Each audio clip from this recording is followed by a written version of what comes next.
I want to tell you a little bit about how myself and Level 10, how we came about using Drupal. Level 10 was started back in 1999 and really spent a lot of time in usability, but really what we were trying to do was help people be more successful online.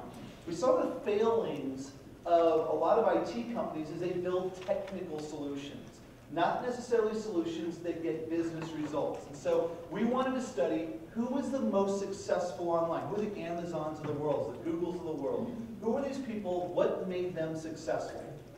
Eventually, we needed a platform to help us deliver that. Now, my background is actually in Java programming. I tended to be an OOP snob, growing up on UML and the rational process and all that kind of good stuff. So when it came to looking for a platform, I wanted to find something that was object-oriented. We started looking around back in 2005, couldn't find anything in PHP that we liked, so we made the ill-fated decision to build our own. That worked. That was a mixed bag for a couple of years. And then eventually we moved to an interesting CMS called SilverStripe. And SilverStripe, actually, if you've never played around with it, is actually sort of an object-oriented programmer's dream. It's actually very well architected, very well patterned. Unfortunately, it doesn't have near the community. It doesn't have near the features, the documentation, all the modules, and all the great things. And so about 3 years ago, we still were trying to build, we knew the things that online leaders were doing, but we hadn't really found a platform that could help us enable that. That's why we came to Drupal. At first, I hesitated against it because it wasn't object-oriented. I really didn't want to be dealing in that kind of a technology. And I still curse it every once in a while when I'm building a large module, and I'm like, this all should be done in objects, and I can't use standard patterns. But I will say this, I have come to appreciate the way Drupal is coded, and actually sort of the inversion of control pattern is actually sort of brilliant as far as helping people integrate things together. But to start off, I wasn't enamored by the technology. A lot of people come to it for the technology, but we came to it because it was the best way to enable this set of features that we needed to help online leaders. I like to break websites up into 3 classes. There are basic websites. These are websites that really just sit on the web. They don't really do a whole lot for their owners. They're the results-oriented websites. These are sites that are probably making a little bit of money, actually getting a few people to it, actually educating people about brands. Then there are the people who are doing this really well. These are the leaders. And so these are the people that have websites that are producing results well beyond what they're spending. Now, if you're to look at what happens in nature, we see this curve a lot. If we were to take all the population around the world, or even the people in this room, and we said, what height? We distribute everyone by height, we would notice that there would be something along the lines of a normal distribution. If we looked at IQs, we'd notice that there is a normal distribution. Many things in nature are done around a normal distribution, which you have average, and there's about 50% on top and about 50% on the other side. Does anyone know what Pareto is famous for? Yes? Exactly, the 80-20 principle. Can you tell us what it is? 20% of the results are done by 80% of the people.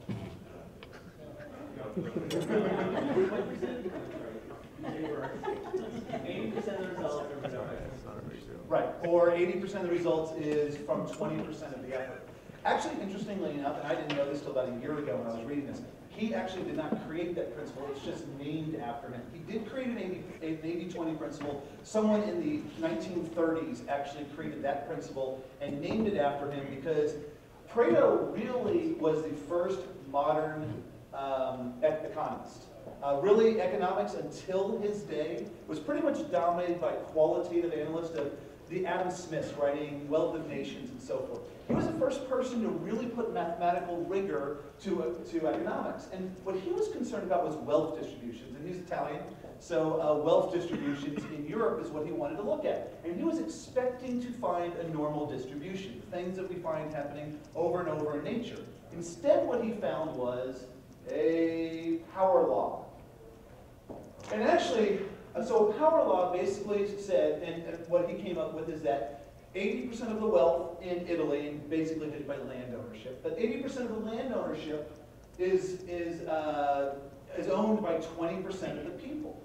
And what's actually interesting is that this curve keeps showing up over and over again in human-created networks. So another study that was done in the 1930s looked at scientific papers, and when people would reference other papers, and what they found is that 20% of the papers would get 80% of the references. And there were kind of studies saying basically if you're an academic library, you don't need to carry a whole lot of papers. There's only a few that really matter.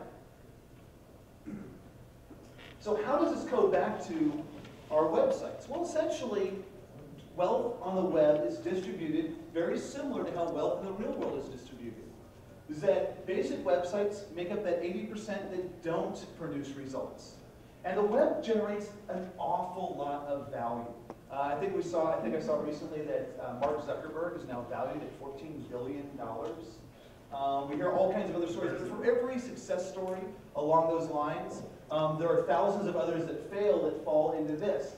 So if the web is generating all this value, it's it's one of the only bright parts of our economy, there's only a small percentage of those people that's getting the lion's share of that wealth. How do we become, or how do we help our clients become, that small group that is up at the top of the leaders? And I do want to define leaders. I remember one time when I said that as a company, we wanted our tagline to be building online leaders, and I had someone in the company say, does that mean we're going to build Googles and we're going to build Amazons? It's not what I mean. What I mean is an online leader, is someone that's excellent at enlisting others in a common cause. It's really about being the best in your niche. If you're a plumber here in San Diego, that you're generating as much money or as much value as that niche provides. It's also about that you're maximizing returns. When I gave this presentation last time, I had ROI on there, and then I realized that I'm being a hypocrite, that I like to talk about net present value. I won't get into what the difference is, but it's about maximizing dollars. It's really, so you want to look at, are we maximizing returns both in the short term? Are we building brands that, if leveraged properly, will turn into maximizing ROI or net present value in the long term? So that's what I mean by an online leader. What we found in the years of research is that there are 7 cornerstones that online leaders are excellent at. They build their success on. I'm going to go through these really quick because the rest of the presentation is about this. So we have audience, we have engagement, brand, conversion, retention, and then process. And process will actually encompass 2 types of cornerstones. So let's take a look at these. Process was twice. There's 2 processes. So, right, that's a confusing, but there'll be 2 process ones. Many years ago, when we talked about audience, we talked about traffic. How can we get more people to our website? But then there's been this explosion over the last several years of all of these other properties that we can create brand experiences. So you have the Facebooks where you can create a group page, or a fan page, or you've got LinkedIn where you can create a group page. You've got your Twitter accounts. You've got all these different places. So suddenly things weren't necessarily about how much traffic can we get to their website. How many people can we get how can we put properties or brand experiences in all of these other properties? And so really it all became about getting eyeballs. Drupal is one of the most excellent tools I've seen as far as driving eyeballs. We could actually go on for several days about all the different tactics. I'm going to just talk about 2 of my favorite ones. The first one is search engine optimization. It's an older technique. It's still an excellent technique, mainly because you're getting people who are highly qualified and they are late in the buying cycle. Magic formula for SEO is great architecture times backlinks times great content equals great rankings. Take a quick look at how Drupal helped us do this. There's actually a talk Jonathan did earlier today from Digitaria that was all about SEO and really about the architecture. And so there's all these different modules. Drupal out of the box actually gives you some pretty good architecture for building a website, making it search engine friendly. But there's all kinds of modules that you can add in. The presentation on looking through all those could be easily an hour. The good thing is you really don't have to worry about what they all are. There's a magic button. There's an easy button. I guess the Staples commercials. You guys have Staples here in San Diego? So they have these commercials where there's an easy button you press. So there's an easy button for dealing with the architecture side of SEO called the SEO checklist. There's another set of modules which actually we've developed And they're sort of similar. They deal with how do we build great content. And we've just actually completed about a week ago the easy button for the content side called SEO tools. These are tools that'll help you research keywords, they'll help you make sure your content is optimized, help you link your content together in a proper fashion. Then the last thing we talked about, the magic formula, was great backlinks. And while backlinks in general are not something that a technology, a CMS technology like Drupal can help with, there are lots of enablers, and we'll get into a few of those later, but things that can enable people who want to link back to your website a little bit easier. Another one of my favorite ways of getting an audience to a website is social media. There are all of these properties to go and to create brand experiences on. You don't have to be on all of them, so don't worry about, don't everyone jot down the notes on all those. That's also a little bit of an old slide. There's probably about 4 times as many of those now. Although now they're starting to shut them down. I can't believe Yahoo's going to be shutting down Delicious, and some of the older sites are starting to struggle. That's a whole other story. So what are some of the modules, what are some of the techniques that we can use on a Drupal site to help us create those brand experiences on other properties, or bring the experience from those properties into our Drupal website, socialize them? One of the best ways is feeds and APIs. The web is more and more turning into the giant cloud, despite my distaste for a certain software vendor's commercials to such. They're rather annoying. But one of the greatest ways is feeds. Feeds is a fun feeds and feeds API are 2 fun little modules that if you've got a Flickr account, a YouTube account, a Twitter account, that you can pull data in from those accounts and stream them into your site. In fact, what's really fun is there's some recipes out there for doing a live streaming site where you can set up a Drupal website and aggregate all this information in. Actually, if you want to look at one, if you go to tommccracken.com, I just run a little live streaming site for myself, pulling stuff in from all those different areas. RSS, Drupal, and particularly views, gives you all kinds of ways of syndicating content so other people can use it. Another module/service that we love to use is FeedBurner. One of the problems with RSS feeds is you have no idea how many people are looking at it. You don't know any analytics about it. FeedBurner will give you those analytics. It's a service that Google has, and there's a module in Drupal to help make the integration easier. Also, there's lots of great APIs that are out there. Drupal has some API support built in, XML, RPC. JSON is fairly simple to do through the JSON PHP libraries, but the services module can really help, particularly if you're getting into advanced APIs such as SOAP API and so forth. You might want to look at the services, and you can look into other services or other APIs that are out there. Blogging. Pardon? The services module help you hook into other API services. Yes. I thought it was only for providing services. Well, it's for both, and that's true. It can work in both. It can work in both directions. And so, yeah, if you want to turn your Drupal website into a server, that's another great module to look at. Blogging. Blogging is still, it's again another technology that's exploded 6-7 years ago. But it's still one of the best ways to get into the social media space. Many people enable the blog module. There's those of us who would rather that be removed from core and like to recipe our own together with views and whatnot. But whichever way you want to go, it's a great way to get started. I recommend putting in the trackback and the pingback modules. These are ways that blogs talk to each other. So when someone's blogging about someone else, it's a way for one blog to message another blog, and so you create these sort of threaded multi-site conversations going on. Social bookmarking and syndication, a lot of great modules. You can choose your weapon here. Add this is the one that we really started to prefer, but share this, services links. These are ways that when someone reads a great post on your website, that they can go and add it to, say, Facebook or StumbleUpon or Reddit, or all of the other places that people go to find interesting content. Integration with other platforms. Facebook.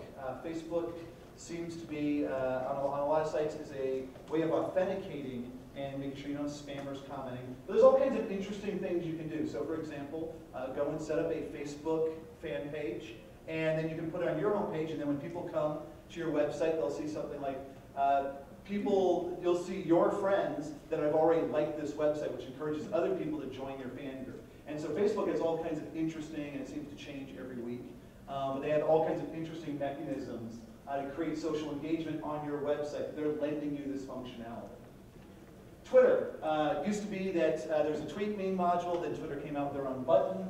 But there's two great ways to integrate into Twitter. The Twitter module, where you can pull your Twitter feeds in and post them on your website. There's also the tweet button. So if someone's on a blog post, they can click a button and it'll automatically send a tweet out. Medias and photos. If you've never played around with the embedded media field, this is basically a way you can create a content type and bring in videos from YouTube or bring in photos from Flickr or all kinds of different services. A great way of embedding media from third-party sites. So that's a great way to do. Also, the podcast module is kind of a cool module. If you ever want to get into audio work, it makes it pretty easy and formats it so it'll work on iTunes and you can distribute out to the iTunes system. So that's a little bit about audience. Like I said, that topic can go on for a long time, but I want to give you some highlights of some things. Yes? Are there any modules, I know I have clients consistently ask about modules where they can post content and it'll push it out to services simultaneously? Like they have a blog post and they wanted to post on their personal Facebook account at the same time. Do you know of anything that will do that?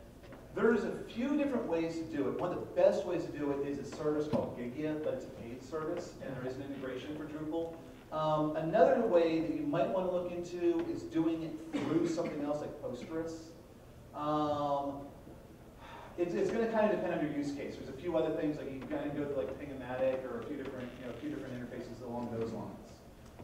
But there's normally you want to have some sort of third-party service act as an intermediary to make some of that stuff easier. Okay. So engagement is the next cornerstone. How do we know what to buy? Anyone want to throw out some ideas? How do we know what's the good stuff to do? I'm from Dallas. I've been in San Diego since I was 10. How would I know what are some great things to do around town? Yes? Recommendations. Recommendations, exactly. Up till about 150 years ago, we lived in small communities. The human race lived in small communities generally. You grew up around your family. You grew up around other people you knew. There was a town bazaar that people could go to, and they could talk with people they knew to find out what was the good vegetables to buy for that day, what interesting things were going on. Then about 150 years ago, we moved from an agrarian society to the industrialized society. We moved to cities. Interestingly enough, as we piled ourselves into cities, we actually became more isolated from one another. We were no longer connected with our communities. We were no longer connected with our families, much as we were. But luckily, and suddenly it's, well, who do we ask to tell us what we should buy and what we should do?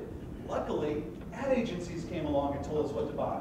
Corporate PR groups came along and told us what to buy. Luckily, exactly. But they weren't always so truthful with us.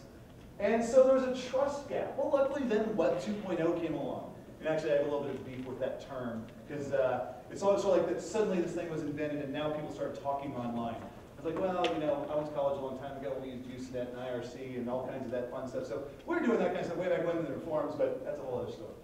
But basically, that the online world is allowing people to reconnect the way we connected in the old days. And so in the great days of brand building, the methodology basically was, here's our product, let us give you lots of superlatives about why it's so great. Hopefully we are going to interrupt and repeat you to death until you remember it. Well, what's happening, of course, in the world is that people take that down and they kick it around with their friends. And a lot of times, if it's not a great product, it's going to get pretty beaten up. And so what a lot of the great companies have started to do is say, you know what, people are going to discuss our product anyway. Let's put it on the table. Let's put it in the middle of the town square, and let's encourage a discussion about it. Let's be a part of that discussion. They want to engage their audience. So how do we go about engaging? And this actually kind of comes from this sort of my own little theory, but it kind of comes from years of sort of watching people use websites. One of the things that we don't do a ton of anymore, but we used to years ago, was do usability audits. We'd bring people in, we'd ask them questions, watch how they interact with websites. Luckily nowadays, we have Jacob Nielsen and all kinds of other people that tell us how people should do that. So you don't have to do as much testing as you did in the old days. But the basic sequence we saw is the first thing people would notice is aesthetics. You have about 8 seconds to make an impression from a visual standpoint. Our mothers told us not to judge a book by our cover, but we still do anyway. Usability. They're coming to your website for something, they need to find it easily. I'll get a little bit more into this later. Content. Is the message there? Interestingly enough, a lot of people think content is one of the most important things. Normally it's more usability that people have to find that content first. Then there's functionality. I finally found the information I'm looking for. is there something else to do here? And the last part is human. Is there something that sounds familiar, a human voice that's familiar? And in reality, when we talk human, human should be interwoven throughout all of these steps. The aesthetic should make an emotional brand and so forth. I'll get into that a little bit later. So how does Drupal help with engagement? Aesthetics. There is no cure for bad taste. Drupal is not going to enforce that you build a great website, but it's not going to inhibit you from building a great website. You have an incredible amount of theming control. Clients can still ask for a rather ugly website. But if you want to design, if you're artistic and you're very creative, you can build some beautiful looking things because of all the great work in the theming engine in Drupal. Usability. Actually, something I find a little bit interesting, a little bit of a dichotomy that probably will start going away as 7 is much more usable. If you look at the older versions of Drupal, one of the knocks against it is its usability. But most of that usability, what people complain about, is on the admin side. It's not what's exposed to most users. Actually, I think Drupal gives you an awful lot of tools to build usable websites on the front end. When you think about it, you have taxonomies, you have node references, you have organic groups, you have lists you can build with views, you have all these different tools. Not only do you have the tools, the UI widgets to help you do these things, you have patterns you can follow. So you can go and look at some of these great websites and see, they used views here to build a Twitter feed. And so there's some great examples or patterns that these widgets give you also. Content. Now, this is not necessarily true of just Drupal. It's true of any CMS. But it allows you to transform subject matter experts into content creators. Now, the one thing that Drupal is excellent at is management. Now, sometimes you don't really want management. Sometimes you want where someone can blog and they just push it out and it's one person's thoughts. Then you have people like me. I'm not an especially strong speller. Grammar was not my thing. And so I want to make sure that I am running whatever I write through an editor. Now, I don't want to run through a corporate PR department. I'm sorry, what were you saying? Subject matter. Did it really say that? Yeah. Oh my gosh. And see how I did that on purpose. It's not purpose. Well, I should be using Drupal to run this through a... Anyway, but there's a whole sophisticated workflow management systems that you can set up that helps make content better. Functionality. There's over 6,500 modules. That's a huge number. Lots of functionality in all those modules. And human.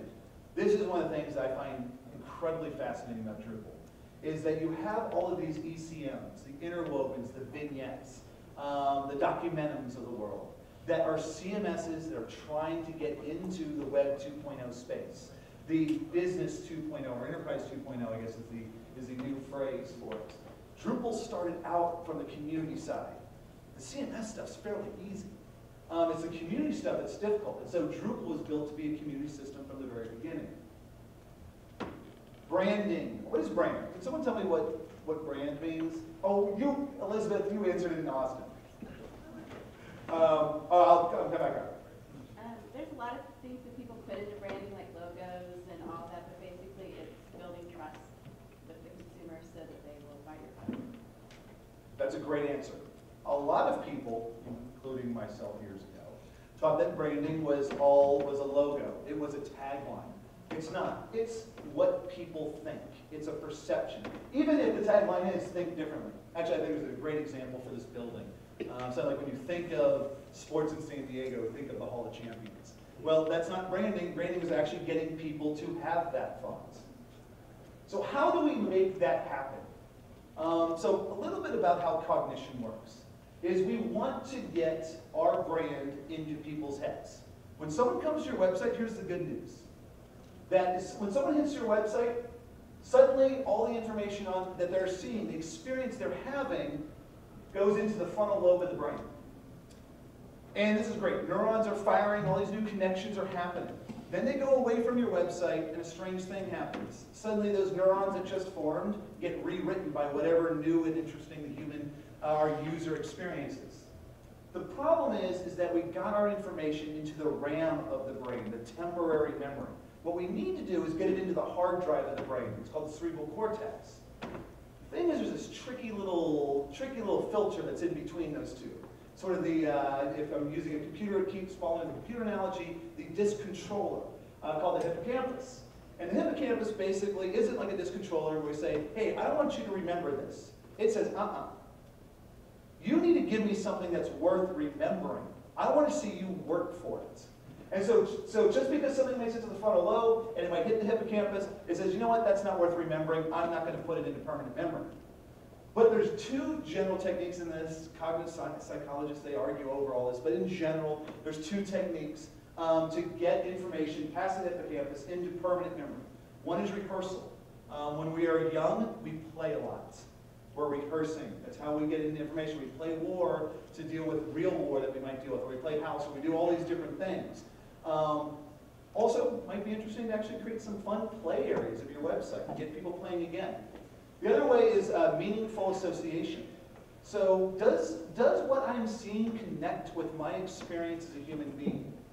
So we'll take a look at how Drupal helps with this. I love quadrants. Makes me feel like a consultant.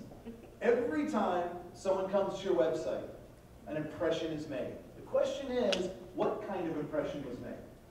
Was it positive or negative, short-term or long-term? Now, of course, we talked about the short-term and long-term, whether it just sits in the RAM of the brain or whether it sits in the permanent hard drive of the brain. And one thing also, what's amazing about the brain is that it's estimated that 80% of long-term memories are held for an entire lifetime, which is kind of when they talk about having a customer for life, kind of interesting, the ramifications. But so how do we make this happen? If we're good, we want a long-term positive experience. If we're going to have a negative experience, we hope it's short-term. We hope people forget it. But so how do we create that? How do we create a long-term experience? Well, I talked about, now a little clicker idea of the mouse is not working. So we talked about rehearsal. Basically, we want to move people from a passive experience to an active experience, from a Web 1.0 experience to a Web 2.0 experience. How do we create a good experience, a positive experience? Well, that's a little bit more abstract. But the hint I would give on this is realize that people have a left brain and a right brain. People tend to be on one side more than the other, but appealing to both sides makes a more effective impression. So you have the rational side, but you also need to connect with the emotional side. So we're going to look at the engagement stack, and these are just going to be some recommendations, not necessarily Drupal specific, but just some recommendations. One, with aesthetics, keep it clean. Don't overwhelm people. Also, emotional branding. There's a fantastic book called Emotional Branding that talks about how just because you have a clean-looking website, so for example, if you were to design a clean-looking website that's a lot of grays for people in Minneapolis, that will not connect well, that will not create a good emotional brand. They see enough gray throughout the winter. Usability. A gentleman by the name of Steve Kerg, he put forth, there's a book called Don't Make Me Think. Usability people, it's kind of a sad situation that if you do your job right, people shouldn't think about you. And he basically, his theory, that a popular theory of usability, is that it's not always important, people aren't necessarily always satisfied by getting to the right answer, but by getting to the first obvious answer. And why do we say don't make me think? Well, because if you're thinking about usability, it's most likely a negative experience. And if you make people think too much, it could become a long-term negative experience. Content. This is something that's very difficult for a lot of companies. Big companies have been around for a long time. They've built these communication departments that are about polishing corporate messages. Don't do that. Be as transparent as you can. Be as human as you can. Functionality. Little story. So Ron, over to Chief, set us up with an awesome deal coming into town. So we're staying over at Paradise Point, kind of a crazy resort.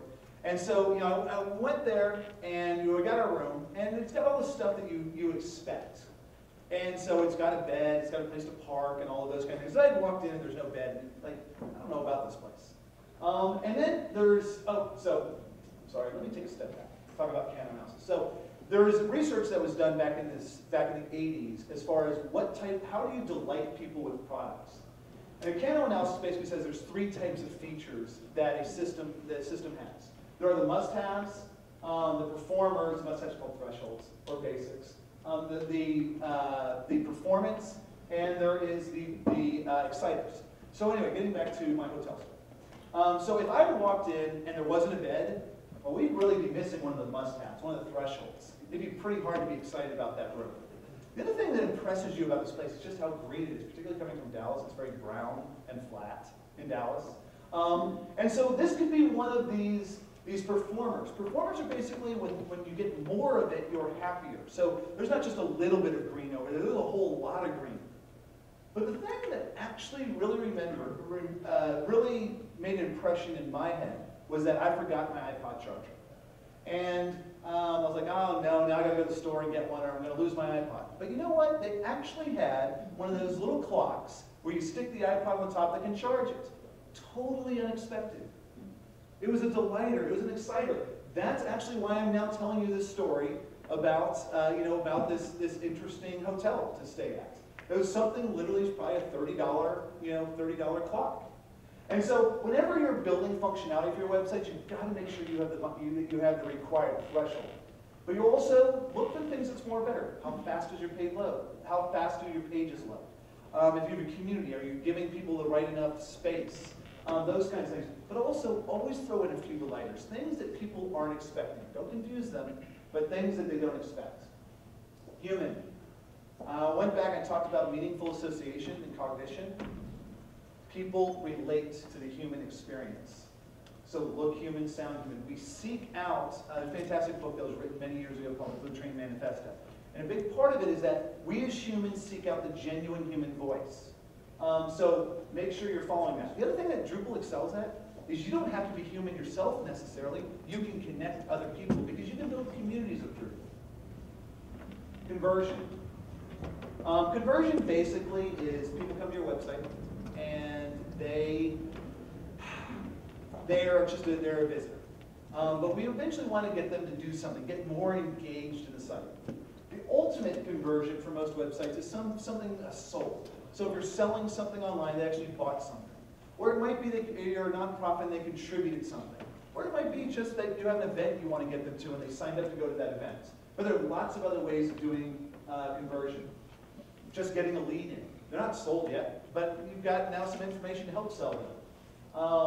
Another one of my favorite books on selling is Spin Selling, and it talks about how what's important in selling is not always be closing, not always trying to get sold, but to always be forwarding the action. So another fantastic way of doing this in conversion is sales steps. So maybe you got a lead, but maybe someone comes back and they sign up for a webinar or something like that. And these, of course, are people with active needs. One thing I encourage people, and I think a lot of the Drupal community is phenomenal about this, is educate better than your competition. Actually, it comes from the rework book, I think, by Adaptive Path. And so you're going to have people that have a latent need. They're just there because people might come to our website and they want to know, how do I do this in jQuery? Or how do I do this? And they're not necessarily looking to hire us. Well, there's all kinds of conversion steps that you want to look at there. Just creating deeper interactions, the intent for future reaction, and one of the best is that they give you permission to contact you. They sign up for your newsletter or something along those lines. Yeah, there's a lot of module sponsorships going on out there. Yes. This module was sponsored by Level 10 and Yep. Active. Yes. Contact us here. Yeah. Yeah. We put it Good in. idea. Yeah. So what are some of the ways that we can encourage conversion or drive conversion in Drupal? Well, first of all, interaction. We've got 6,500 modules. Your iPhone clocks are in there. Your iPod clocks are in there. Contact submissions. Web form is a great, simple way of just gathering information. There's also great ways to integrate in with things like Aweber, iContact, Constant Contact, all the different sort of light contact management email type systems. And of course, there's CRM integration. I know Achieve does a lot of work with Salesforce.com. There's great integration with Civi CRM, particularly nonprofit. It's a great way to go. Peter Petrick is speaking. I'm trying to think if he already spoke, if he's speaking on it. So if you don't know much about Civi CRM, particularly if you're a nonprofit, it's a great CRM to look at. Sales steps. Create a webinar for people to register for. do a white paper. There's all kinds of neat little recipes to allow people to register to get to a node. Tomorrow 9 a.m. Oh, tomorrow 9 a.m.? Thank you. Thank you. So if you want to learn about City CRM, go see Peter's talk. He's a fellow Dallas. And of course, sold, you have Uber cards, which will morph into doing its own thing. But you've got registrations, contributing. There's all kinds of other modules to actually help with the true sold side of things. The last cornerstone is retention. Who was the biggest database wins? Obviously, the only thing I really want to say on this slide is I got another quadrant in here, which I love. And one thing to look at is it's not just a matter of how many records you have, it's the depth of that information. But really, a lot of times, the retention, a lot of it is outside of Drupal. But Drupal can be used to enhance your retention programs. So if you create a newsletter, put it up on your website. Put an RSS feed on it so people can get to it later. Make a special offer. Have people click through to your website, and you can support a special offer in all kinds of different ways. Maybe signing up for an event or something like that. Do a survey. Get people engaged. You sent them some good information. Now you might ask for some back. Personalized landing pages. I love what's happened in digital print, where you can now send people a Christmas card with their name written in snow. And then you can lead them back to a personalized web page, maybe with a URL shortener even, that has their name on it. Maybe gives a special offer just for them. And then there's also a lot of the things that we use just to get eyeballs in the first place, keep people coming back without even needing a database. So if there's a company we worked with years ago that they were a commercial real estate company, and they had a 24 touch program where they would send out information 24 times a year. Now 12 of those was a newsletter. The rest were sort of Christmas cards or gift baskets or something like that. And they basically worked with these people once every 5 years or however long their commercial lease was. And what they found out is that 23% of those people went and used the search engines to find their next agent. Well, I'm going back with that. So why not just be in the search engines? Use your eyeball strategies to be a retention program. Your engagement strategies gets people involved, wanting to come back to your website. If you build a community, people want to go back and reconnect with people. Or an extranet. We'll get a little bit more into that later. Of the first 5 cornerstones, what's the goal we're trying to achieve? At the basic level, we're trying to create awareness, that we have a recognized name. It's really what brand building and advertising has been around for about a half a century. Find it. That when people have a defined need, that they can find you through the search engines or maybe through some other recommendations, maybe on someone's blog post. But ultimately, what's better than being able to be found and having your name known is to be preferred. There wants to be some sort of customer satisfaction. What's interesting, though, is there's a level beyond this. One of the experts in this field is a gentleman by the name of Fred Reichart, I always butcher his name, Fred Reichart, who wrote The Loyalty Effect. And then what he did was a long study that basically said that while loyalty is very important, what's most important are how many people answer the question, would you recommend this product or service to a friend or a colleague? Really what we're trying to do is we're trying to build champions, people that are going out there and recommending us recommending our products to friends and family. And the great thing is, this all started kind of in the 90s. We talked about the death of advertising, the rise of PR. The problem with traditional PR is if I tell you, like I tell you about the great hotel experience I had, I can only tell how many people at once, how many are going to remember it 6 months from now. But if I go write a blog post on it, I can tell pretty much the whole world. I've optimized it correctly over San Diego and all that. And it'll probably be there for many years to come. And so there's a very powerful recommendation system. So we're ultimately trying to create champions through those five mechanisms. Process. Something that's interesting that gets lost a lot is business process improvement. Now, my background is actually in customer service. We used to do a lot around customer service automation for banking and things like that. And so we spent a lot of time thinking about, okay, we have these human processes. How can we automate them? And so there's ways to do that with Drupal. The other thing is there's a lot of people that they build their site and they just leave it for 5 years. And so one thing that leaders are always doing is always improving their web presence, are always innovating and iterating over it. So some ideas about how we can do some business process improvement. We'll kind of look at what's in Drupal's wheelhouse first. Customer service automation, knowledge bases. People have questions, they're calling up. A lot of those people, they actually don't want to talk to a person. They want to find the answer themselves online.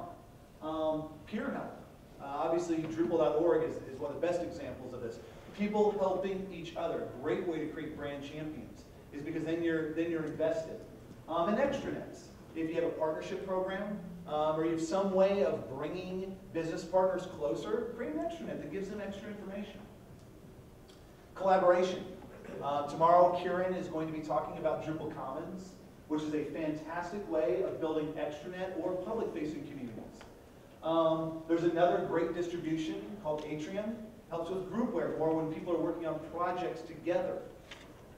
And then another great tool that Drupal can be used for is that companies, a lot of times they've got all these different systems around their companies. They might have their application notes sitting in an Oracle system. They might have their sales information sitting in a SharePoint system.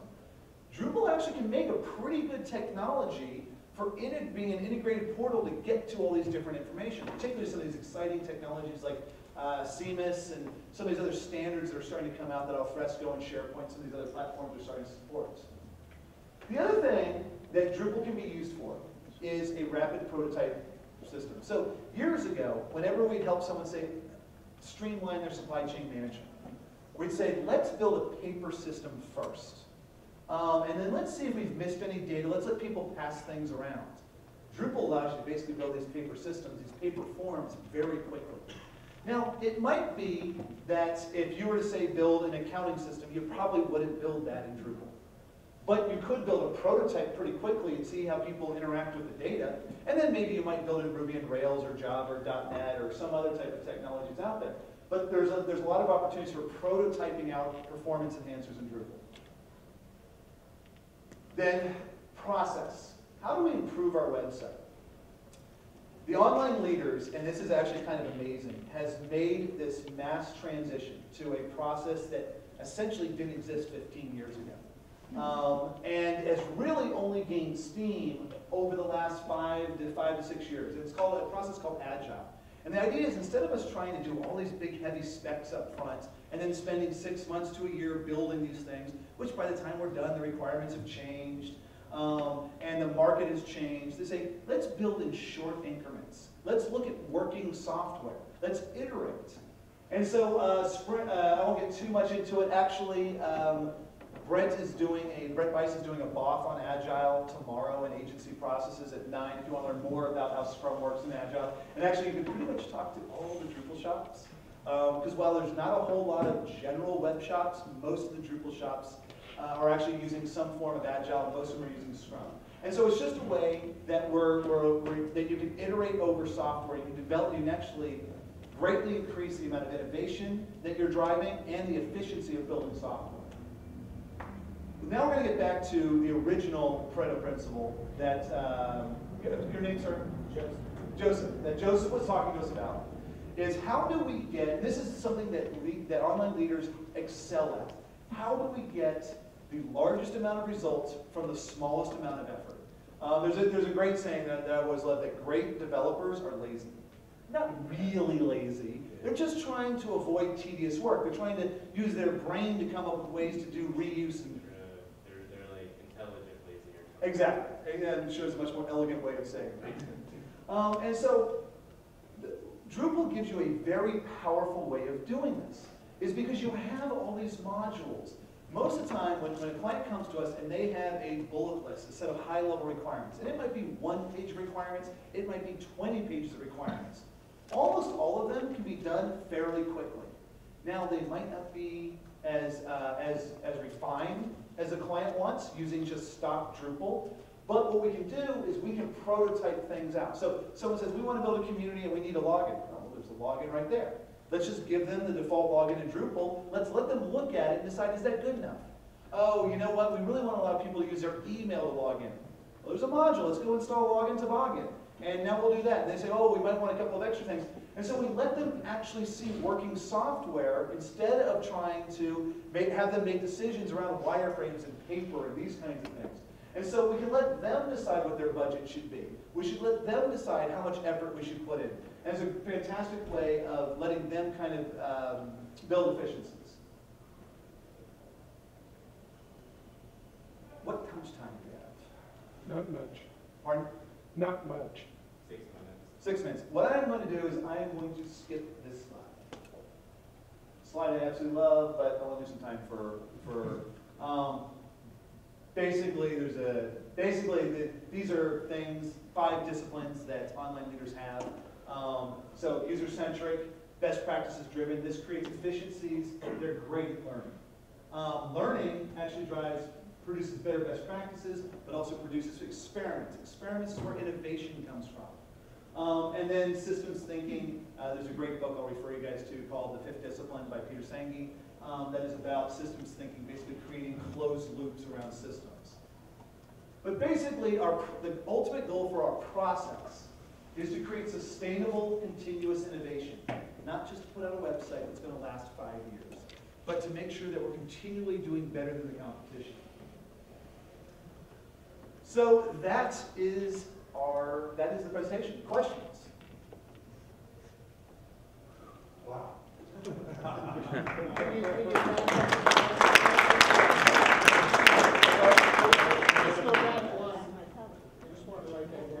it.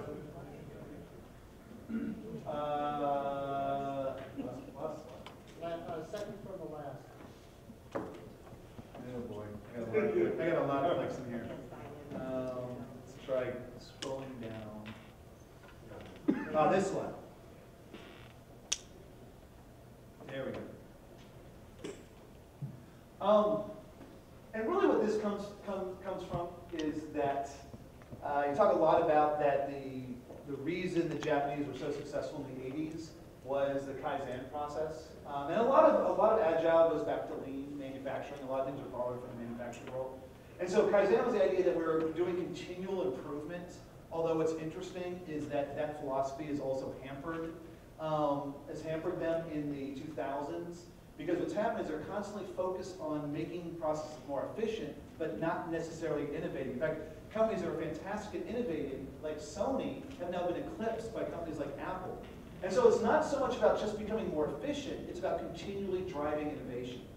And you ever read anything by Seth Godin, everything he writes is basically the same thing. It's all about how innovation is the most important commodity for companies. Like Tom Peters reimagined, sort of the same theme. And you see that a lot of the business management books in the 2000s it's really about driving innovation. Any other questions?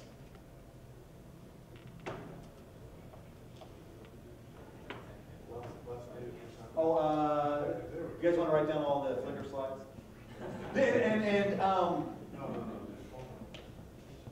There is an earlier version of this presentation up on SlideShare right now. I'll post this version of it. On SlideShare, actually my handle, it is stuck from college, is TomDude48. So if you go to SlideShare and you look up TomDude48, you'll find a slightly earlier version of this presentation. You can post it on the website. Okay, yeah, and I'm sure we'll get this posted up here. Yes? Do you get most of your innovation ideas from the end user, or do they come from the client, or are people in your shop pushing innovation? All sources. And that is a great thing. Nowadays we launch betas. I used to say in the old days you need to test your software, your users will test it for you. Now we consider that a good thing. A decade ago that was not a good thing. It still wouldn't be for banking and for government work and stuff like that. But so it comes from everywhere. The key thing though, this gets into Agile does a fantastic because you have people communicating. And so it's not just an individual coming up with an idea, it's the whole group dialoguing and discussing the features and the way things should work. And it ends up sort of this organic process where clients are working, and then ideally you do have your users involved, or you're polling or doing things like that. So it's all different angles is where innovative ideas are coming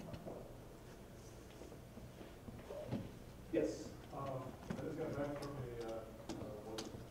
have you heard of Esri before?